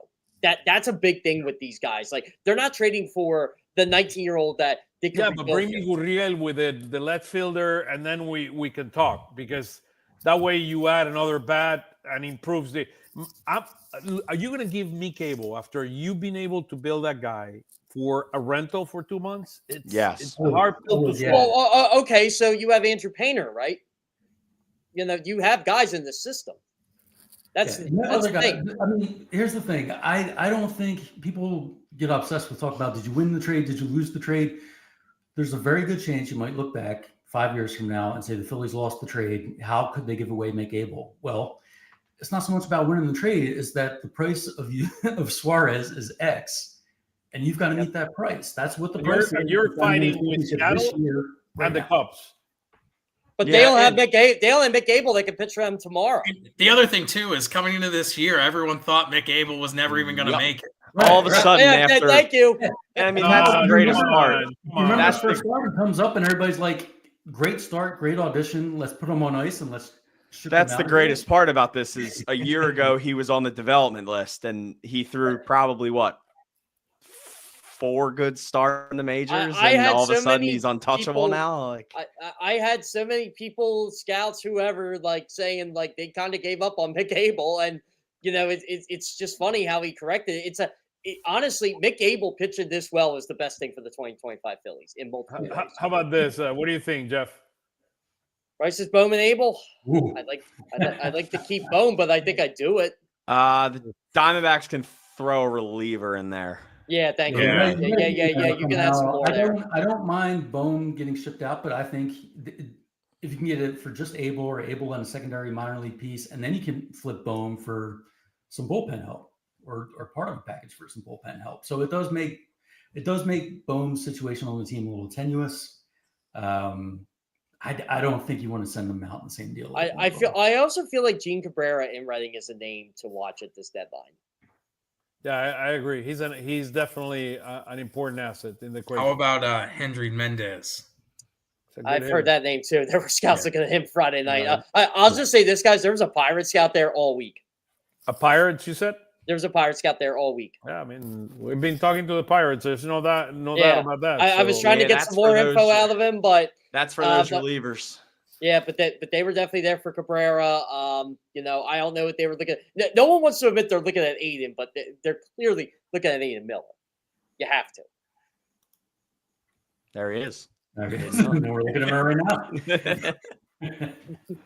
Aiden Miller. It's AI, guys, that does that. The AI is doing it. I really want to know what teams think of Carson DiMartini, because I like the kid, but like it's been a rough first month of AA for him. I think if you want a bold prediction, I think there's going to be some dealing off of the major league roster. I think you've got these guys that are good, they're valuable, they're not exactly what the Phillies need this year. Yeah, I don't think that's that old there, John. It could be, yeah. I mean, I really, very possible. We have to look at it this way, and I was told this: when you have guys that are so close to the majors, like Painter, like Crawford, you tend not to give those guys up because you think they're going to help your team this year. I truly believe both are going to help this team at some point this year. And it might be as soon as, for one of them, might be as soon as next week. Who in your view, I mean, if you had to pick your two, so one scenario would be Eugenio Suarez coming in, and maybe somebody like, Laureano, or kind of more of a, let's call it a tier 2 for lack of a better word. I like the idea of Roberts. I think Roberts is not going to cost a lot. He has a $20 million option next year that nobody's going to pick up, and it's his opportunity to showcase what he's capable of doing. I know he's been injured often over the last couple of years. He had a couple weeks ago, he had a bad hammy. Look, if you can get Eugenio Suarez and you can get a Roberts, would be to me would be a significant improvement in what we have right now. Oh, it definitely changes the offense. Look, I remember they were talking about Luis Robert last year, and there was a White Sox out in Reading and Lehigh, and look, that was a guy they were looking at. I'm like, I don't want them giving up this much for this guy. But now it's with the options, you can figure out a way that if he doesn't pan out. But look, I'm just telling you what one of his former teammates said. Change of scenery might be needed for this guy. But I think you could put him at the bottom of this lineup and kind of let him figure things out. If you don't have to give up much, I'm on board. Yeah, But you know who would be a like huge gamble? ad? Doesn't Sorry, it feel John, like go ahead, somebody? Don't you want more of a sure thing if you're going to go do this? Like if you're going to be a buyer and you're going to sell the future to a certain extent. To me, don't half-ass it. Don't go in on somebody. That's a gamble, and that's what Robert. That's what Robert is. Yep. My thing is, if you're gonna go for Luis Robert, I don't know why you also wouldn't check in on Taylor Ward or check in on Joe Adele or like both of those guys have had way better seasons than Luis Robert. I mean, I understand the upside. You're going to lose Adam Miller as part of whatever. If you go, let's say, if that happens and we need to go, we get an Eugenio Suarez, we're going to lose both of our younger prospects. Yeah, I really don't think they want to give up Adam Miller, if I'm being honest. You won't lose Miller for Suarez. No, not for a rental. They will not give up that much for a rental. Yeah, but for Taylor, I mean, if you're going to owe Taylor Ward, if you already include Amik Abel in a trade for Suarez, the next major chip is Adam Miller. I mean, that's kind of the reality. Well, yeah, but I know teams like Eduardo Taid and Arun Escobar too. So Taid's the guy I wouldn't mind parting with just because he's years away. I think he's going to be great. I just got baited by Jeff Passan because I thought some huge trade happened, but right-hander Seth Lugo and the Royals finalized a multi-year contract extension. I saw Jeff Passan tweet breaking. So I saw Jeff Passan tweet breaking 4 days before the trade deadline. So I really thought it was a trade. But Seth Lugo and the Royals have agreed on a multi-year contract extension. Good deal for Seth. He really got me there. I really thought there was. I also see this report from, and I'll probably pronounce it wrong, but Francis Romero. Is that how you pronounce that, Oscar? Yeah, that's good. I mean, he said that the Yankees and the Diamondbacks, when they were talking about Eugenio Suarez, stalled after Arizona asked for an MLB player, an upper-level prospect, and at least one lower-level prospect. Phillies can do that. Yeah, they definitely can do that. But do they want to give that up for a rental? I mean, this is the list, guys. This is what we would be giving up. Oscar, do you have a pen? Do you have one of those markers? I can tell you who teams are looking at. I mean, you can tell me. You can tell us what teams are looking at. I'll tell you who's safe right now. Number one. Yeah. That's and it. number 3 might be safe too. Maybe. Because Is there anybody you would let go of Andrew Painter for? Yeah, give me a top 20 player in baseball and I'll do it. Royce Lewis and Yohan Duran. Yeah, why not? Maybe. Look, I'll just say this. Like, I know teams are looking at Miller. We're going to lose Ranger, so we can lose Painter. I don't think Painter is going anywhere. No, not going anywhere. But also, because I don't think they're going to make I still think they're going to make a big trade.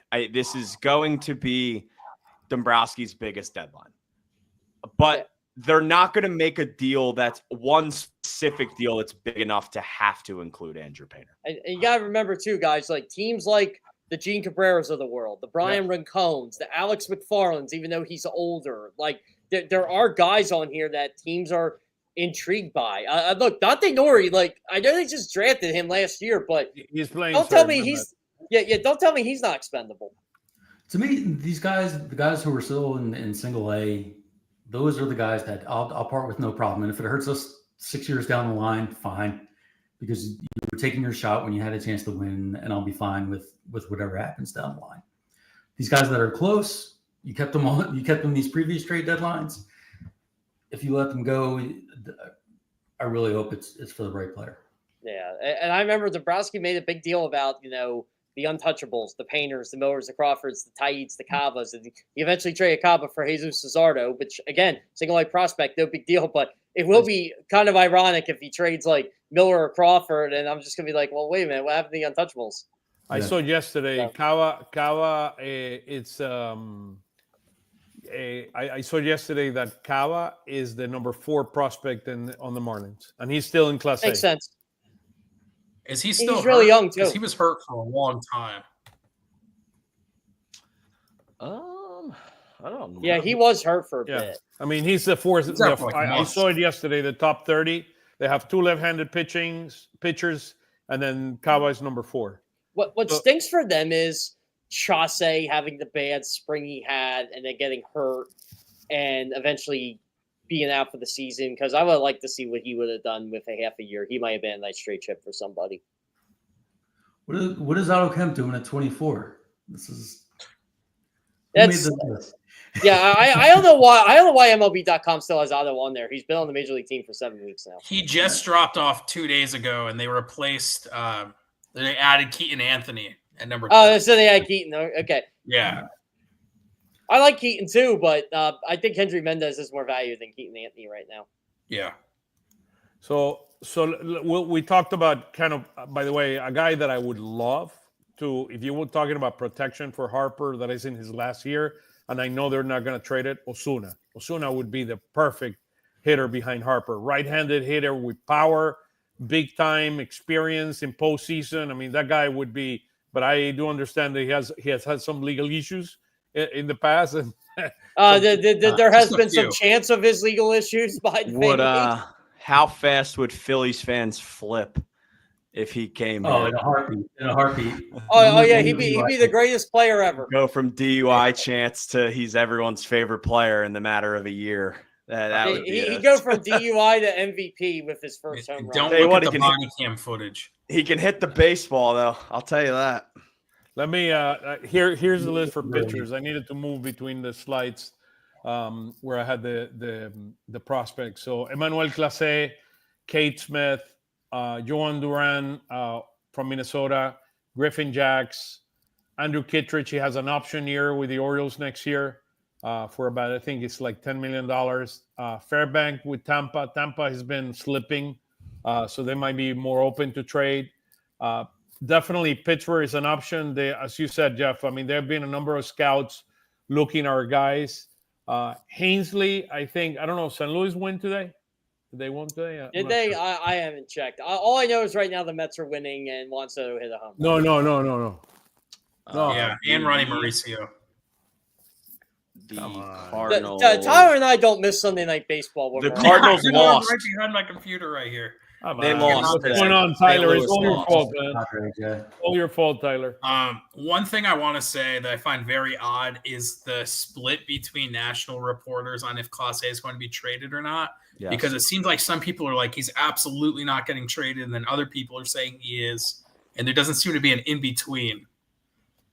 Yeah, it feels like they're dangling, right? Same with Kate Smith. It's like, well, maybe we'll trade Clase and then we'll keep Kate Smith, but if teams are going to offer you more for Kate Smith, then I guess you Yeah. trade Kate Smith. I don't know why a team would say anything other than no, we're absolutely not trading him, because then it's like, all right, that's how you get the most value out of it. Look, a lot of these teams is I'll trade it at the right price. I mean, the Yeah. Fairbanks Everybody and has a price. and the Durant, everybody has a price. I mean, Yep. particularly in Cleveland and Minnesota, because they have a great option number 2. I would love to have Kate Smith or Griffin Jacks because it will not cost me as much, and they're tremendous pitchers. By the way, guess who's throwing for the Mets right now? Gregory Soto. Bro. Gonna He get struck His out. robbed. debut, I He struck believe. out. I saw better that he just struck out. So I will there's 2 say outs. one name on in the there that's 10th inning. interesting for me was Fairbanks. I was big on Fairbanks earlier in the year, but like if a team like Tampa Bay, like I don't know why you would sell. Like Yeah, you're as still in much it. if you go win 5 of 6, you're top of the wild card in the American League. Like you're 3 games back of the top wild card spot right now. Like Yeah, there's and I saw that there's they a were- few teams on here that are just very still kind of in the middle. I saw that the Rays were considering moving Yandy Diaz too, and I was thinking the same thing. Like they're in a prime spot. They can go win 7 of their next 8, and they could be guaranteed a first place wild card spot. I really believe the Rays do a calculated risk on their team. Be like, okay, what are our chances really of winning this division, going to the playoffs, making the deep World Series, and if they truly don't believe that even if they're in the mix, they'll sell and get more prospects and probably be better off next year. By the way, their third baseman coming out of the that's all you can do, right? They don't have Phillies money. They certainly don't have Dodgers money, so they just got to. And then you got Pittsburgh, who it's obvious they're trading David Bednar and Dennis Santana, and they are probably the most obvious scouts in the world. Like they wear their hats with pride. They got the book backs with pride at games. It's like, all right, boys, we got a patch on their eye. Yeah, pretty much. It's like other scouts they won't tell you. Like I remember last year, like there were tons of Cubs scouts in Reading, and like I got out of them that it was Bellinger the Phillies were after. Obviously the finger injury that kind of took it away, but it is what it is. Cardinals lost today, and they're 54-53. Heinsley would look mighty good in this bullpen. Sell. Hensley. There's a few guys that they could look to sell too. Not even just bullpen. Like I think there was a tweet earlier about Brendan Donovan. They have a few pieces there that I think they could maybe look to just like float around the league. He's a real good hitter, by the way. Yeah, he is. Are the Cardinals still high on Nolan Gorman, or did they give up on that? I don't think they're that high on him anymore. It's all or nothing with him. That's the way I look at it when I seen him swinging. So. Yeah, I'm not saying that's a Phillies target, but just in general. I just want to put one name. Free fall in the American League East fans, but if they stay in it, they have a staff demon, and they always find replacement through reliever. They're the pitching factory. Minor league. Yeah, I don't disagree with that at all. They're the pitching factory. I will say really quick after we get off this slide, one name I'm out on is Kyle Finnegan. I'm over the Kyle Finnegan thing. It's every year they get rumored. It's every year he has a bunch of saves, and the ERA is just not that good. And it feels like every time I watch Kyle Finnegan pitch, he's just getting blown up. So I am out on Kyle Finnegan. I mean, if you don't trust him late innings in a postseason game, there's no reason to. When are you going to trust them? Like, yeah. I'll trade Henry Mendez for Kyle Finnegan. How's that? Yeah, I'll trade a 20. Yeah, something like that. But yeah, he could be your second guy, not the main guy. I see someone like Kyle Finnegan, and I think he signed for like $5 million or $5.5 million. And every time I see that, I'm like, why didn't we just do it? He was all the way out there until the end of spring training, or at the beginning of spring training.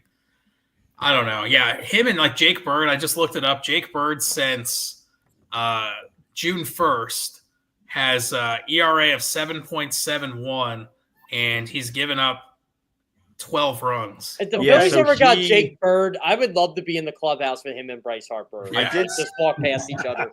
I did see someone talking about this the other day. So he's had a really good year. It's that ERA right now is really because of 2 outings in July. He let up 3 earned runs in one game and 4 in the other game. Other than that, he's had a pretty good year. But it's been like 2 or 3 just like really. I know the Rockies are god awful, but do you just like sell everybody on this team if you can? I'll take Mickey Moniak back. I don't think they ever should have traded him, but that's just my opinion. You invested a lot of time into him too. I mean, they've already started. It was the first guy that was really traded that was of note, Ryan McMahon. They're going to probably trade a lot. Ryan McMahon saved them. He had a nice play at third base today, by the way. The way I viewed Moniak at the end of his time with Philly was he probably was going to get non-tendered at the end of the year anyway, because he was out of options, or maybe go into spring training and maybe make the team. So it's kind of like the same with Bailey Falter, like both of them. Like, I'm glad they're having success, but I don't know if it ever would have come through with us. It's crazy to think Bailey Falter pitched in like the NLCS in the World Series. That was a crazy game. Yeah, and he got absolutely rocked versus the Padres. That's one of those games where that was one of those games where I'm like, all right, it's going to be 2-2, whatever. And then, like, the Phillies just went crazy in the bottom of the first and never let up. Hey, Noah Syndergaard started a World Series game for us. Sure did. One last thing on these relief arms. Give me a guy who's hot right now. I don't want somebody. I think Luke was just giving some numbers on Bird. If you were great earlier in the season and you're struggling now, I don't want to take a chance on it. Yeah, no, me too. I agree. Give me somebody who's in a groove. I could not agree more. So let's talk a little bit about kind of Painter, and then we'll talk about next week and talk about Painter and the minor league system. I have here from our dear friend Steve Porter. You should follow Steve Porter on Phillies Baseball fan.com. Phillies Baseball. Yeah, and read his stuff, by the way. It's really good. He is incredible. I mean, he's incredible. I mean, he's one of the guys that I respect the most in the entire minor league system of the Phillies. I mean, he put Painter among the pitchers of the week. He had him among the pitchers of the week. I'm going to read a couple of things here that he sent me, but let's talk about Painter for a second. So this is what happened. He had probably the best outing he's had in AAA this week. I agree. 6 innings, only how many pitches? 76 pitches, 6 innings. He's trending in the right direction. Hopefully, this is the beginning of kind of turning the table in AAA. And depending, I saw Darwin there suggesting that he could come and be a pitcher in the postseason, put him in the bullpen. I think I would let him continue to pitch. He's up to 61 innings, 61.2 innings. The Phillies wanted him to pitch 120, 130 innings this year. So, but hopefully he continues trending in the right direction. And after the trading deadline and where everything falls, we can make the decision if he should come up or not. You guys agree with that? He looked like he had 11 days off on Thursday night, and looked spectacular. I do think I'm with you, Oscar. I would not like to see him in the bullpen just because a prospect of this caliber you don't want to mess around with like that. He's been groomed from day one to be a starter, and to just sort of throw him in the bullpen. I get it. I get the logic. There's a hole. Here's some talent. Let's put it there. But this is the one guy that I think you don't sort of jerk around like that. You have a plan and you stick to it. I did just want to say too about his start. I guess it was Thursday night. The only 2 runs were off of a home run from a really good major league player who was on a rehab assignment. It's not some, random AAA guys knocking him around. That's a major league hitter that just hit a good pitch in the park. I'm trying to tell people this without telling them this, and I'm starting to not respond to people as much anymore. Stop looking at box scores of all these guys all the time. Like, it's like you said, Luke, there's always context in the box score, right? Like the home run he gave up was to a good major league player. He was the only hit, huh? Yeah, and he was efficient. His command was incredible. That's the one thing they keep telling me. It's the command, and it was there Thursday night. Like, if he has another starter or 2 like this, they might say, all right, he's ready.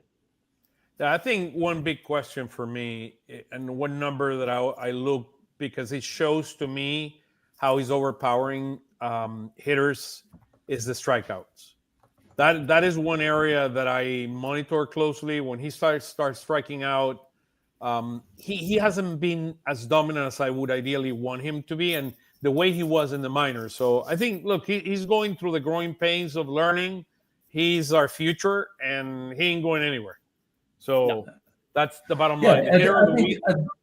Go ahead. I think a lot of fans, they see numbers like this, and it's scary. It's like what happened to this guy? He was supposed to be dominant. He was ready to go.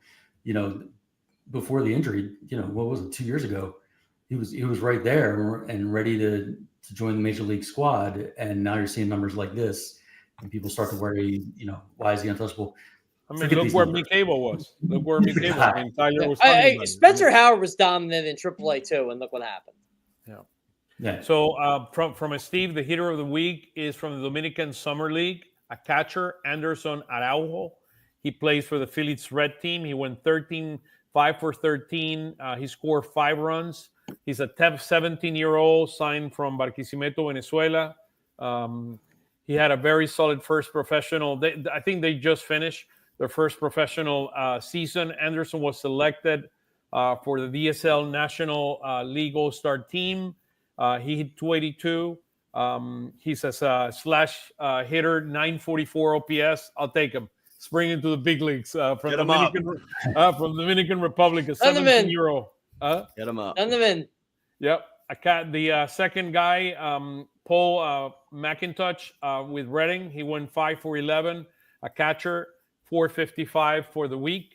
And he has an 11-game hitting streak. He's 18 for 39, hitting 262 with 6 doubles, a home run, and 6 RBIs. Yeah, he had a good week. Reading did not. They've been getting destroyed by the Bigminton Rumble Ponies. Yeah, he came in the Jesus Luzardo Stalin Cava trade. So that's good news. The pitcher of the week is Andrew Painter. We just showed his numbers there: 6 innings, 2 runs, 1 hit. It was a home run, 3 base on balls on 4 strikeouts, and 76 pitches, 44 strikes. And then the other guy is Gabriel Barbosa with Jersey Shore, 7.2 innings, 4 runs, 2 of them earned, 6 hits, 6 strikeouts, 87 pitches, 62 strikes. I like that. I like that ratio there. So thank you, Steve, for always being there. What was that? I said, let's get him up too. Yeah. Just Phillies baseball fans.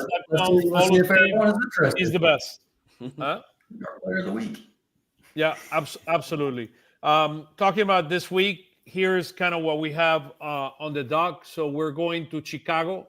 And Tyler, you want to kind of lead us through the week and who is pitching, please? Yeah, so we're starting tomorrow. Christopher Sanchez versus Davis Martin, who only Max Kepler's faced before and doesn't have a hit against. Shocker. Yeah, but he's been pretty solid for Chicago. I think his ERA is high 3s. So I mean, anything's better than what they were putting out there last year. Second game, Luzardo hopefully can have a better outing against a weaker team. And versus Jonathan Cannon, I'll be honest, I don't know much about him. But I knew he was a major league pitcher. Yeah. I honestly didn't know what team he was on until again, like It's solid not stats. So, I mean, good for them. That's And then a good name for a pitcher. And Hauser. I mean, you don't want these 3 guys. I mean, we would try. I don't even know if Hauser's gonna be on the White Sox then.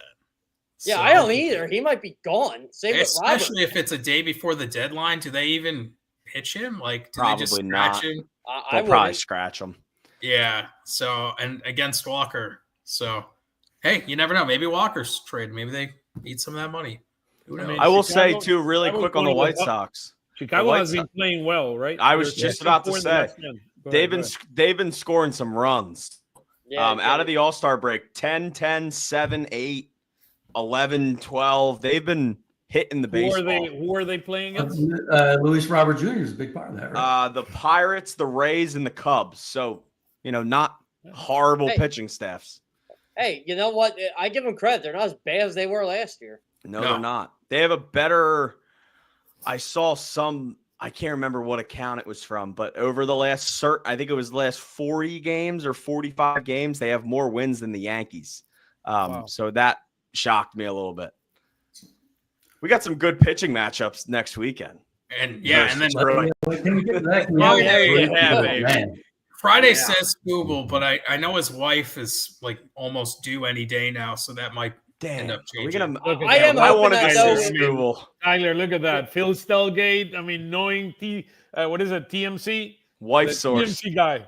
Look at that. You know what? Tyler's in the know. He just knows. I really want knows to see everything. Scooble. So I Yeah, hope me it's either too. early in the week or next week. Well, you know what? Friday's a big day too for the Yeah, Phillies. the whole weekend's a Rollins day. gets in the Wall of Fame. We get to see these 2 pitch. Oh, and it's my birthday, so it's all in all, it's a good day. Oh, there you go. And you might get Look to at see that, man. some Look of the at that. We're new. going to be celebrating at Citizens Bank Park. Oscar, if I get confetti thrown on me, I am going right to your booth because I'll know it was your idea. We're going champagne here on. We're going champagne here. Jeff. We'll get our close confidants on the team to pour champagne down my back. How's Just that? another big part of that series too is it's the first time you'll see any of the deadline acquisitions. That's true. If not Friday, then you'll see all of them Saturday. But there's a good chance you'll probably see a lot of them on Friday. And we'll have I mean, people mad at Dave depending on what we Dombrowski trade, for talking to us the night before when he gives us our reason. What was John's tweet today for player X / what was it, John? Mid-player or whatever it was? Well, a hot Look, Max I just- Kepler and a healthy Aaron Nolo are their two deadline acquisitions. Oh I God. just don't want to hear. I don't want to hear the same thing we've heard in previous years from Dombrowski. I can't take it one more time. Please just get it done. He does say this the same time. thing every year. if Let's we're give a being vote. honest. I mean, so we can close the show. Let's give a vote. you have two options. We're going all out, or we're going to be maybe slightly better than the last. Isn't it all in? Isn't the term all in? All in, okay, fine. All in, or we go slightly better than last year. It's all in. One or two. All in. You got to go all in. This is the year to do it. Suarez all in. I mean, but it's a wish, or what do you think is going to happen? I personally think they're going to go all in. I think it's going to be Dombrowski's biggest deadline by far. Okay. Yeah, I'll believe it when I see it. I hope you're right, Luke. And I respect that. I respect. I do, John. I've seen this movie.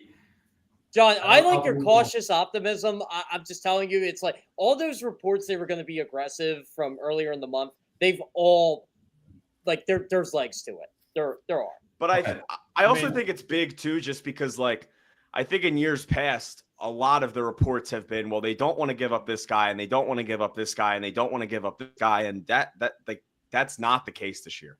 Like, it seems like the only player they truly, really don't want to give up is Andrew Painter. If the right deal comes along and they have to put Miller or Crawford, it seems like they're more willing to do it than years past. If I had to make my guess, my league system was not as developed as before, so I think that's what we have much more options. And if I had to make my guess, Aiden Miller gets traded before Justin Crawford does.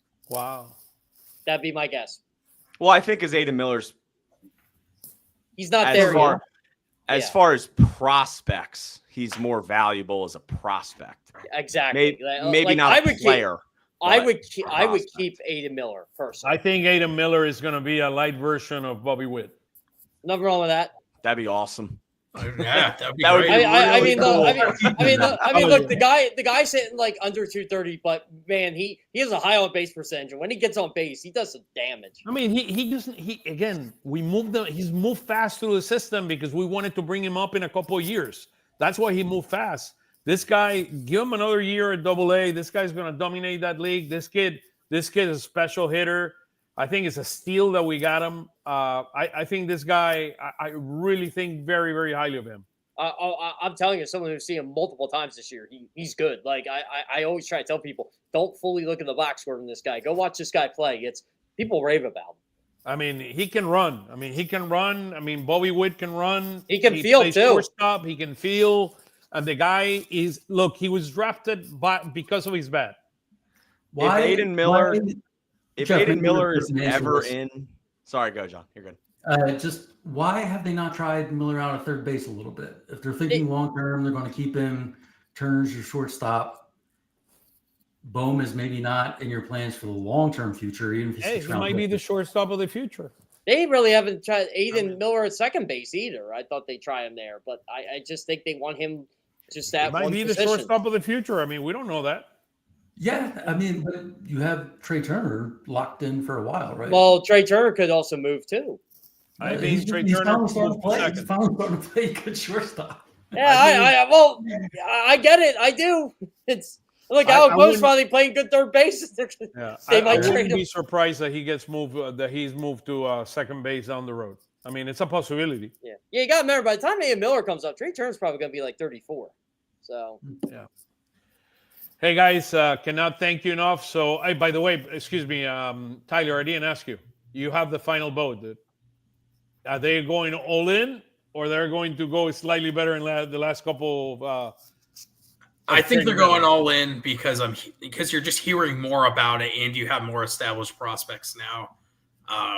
But I mean, what is all in? You know, is all in just Suarez for the one-time rental like Big Bat, or is it all in for the controllable guy? I think there's different variations, but I think one of the two of those will happen. Yeah, I think let's put it this way: those guys will move the needle more than Tanner Banks and Austin Hayes. Yeah, absolutely. No disrespect to those guys because I love Tanner Banks. Hold on. The Tanner Banks trade was a fantastic trade. Oh, it was. I'm just saying, everybody was like, "Who is this guy?" Now everybody knows him now as the guy with the mustache. Gregory Soto is going to give a hold to the Mets. There's the tying run at first with one out in the bottom of the eighth inning, and Jastrzębski's hitting. Our Giants are letting us down. I can be honest. I could give a rat's you know what if the Mets win or lose tonight. What? It's July 27th. No, it matters. It matters. Every day matters. Yeah. Come on, Jeff. I mean, you know that. It matters because, and I understand it really doesn't because it's July, but it matters because it's fun to be in a pennant race 2 months before it ends. Oh, it's fun to be in a pennant race, but again, you're in first place if you're great. If the great Jesus Luzardo, this fan base doesn't want to play him for anything, can learn how to pitch in the 5th inning. So, Hey, let's start with Tyler, the great PhilsTailgate man. PhilsTailgate, where can we follow you on social media, and what are you looking for this week? Yeah, you can follow me just at PhilsTailgate. I'm on most of the socials, so I'll definitely be there. I'm just looking forward to two wins in Chicago and then some just great baseball against Detroit. But I think we're going to go 4-2. How about you, Tyler? I mean, Tyler. Luke. Yeah, you just asked Tyler. I'm looking at the screen to see if the guys can hit a home run or something. I mean, he's at Arcaini Luke. Tyler, try again.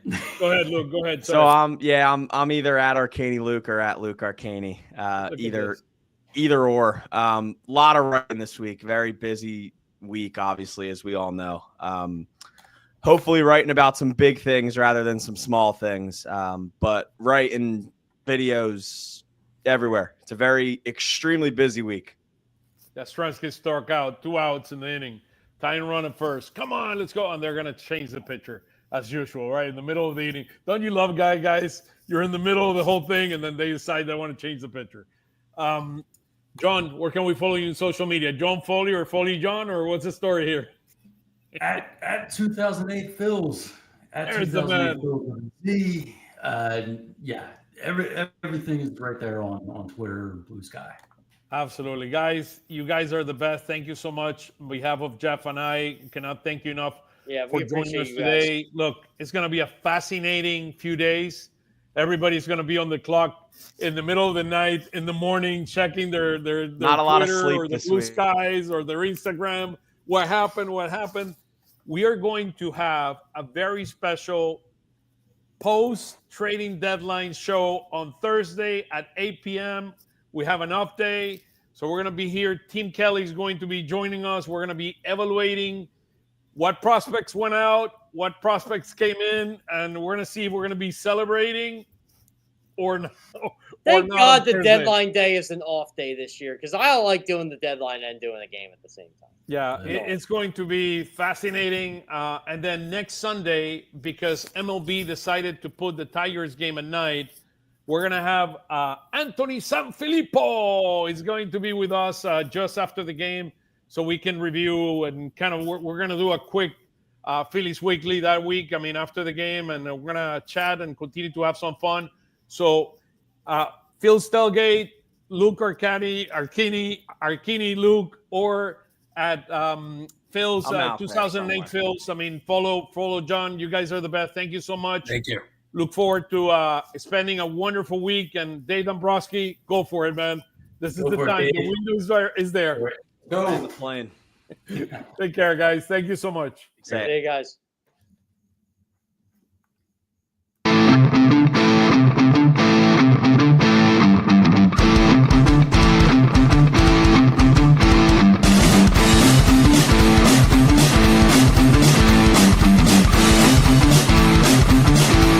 Lanzamiento, aquí viene un batazo de Mundito entre right center field, la bola pica, se extiende, viene anotando Stott, empata el juego, también manda para la bola Turner anota y los Phillies se van arriba. Se prepara Mundito en segunda, el lanzamiento, batazo profundo para el center field, la bola se va, Schwarber Bob, ¡campanazo!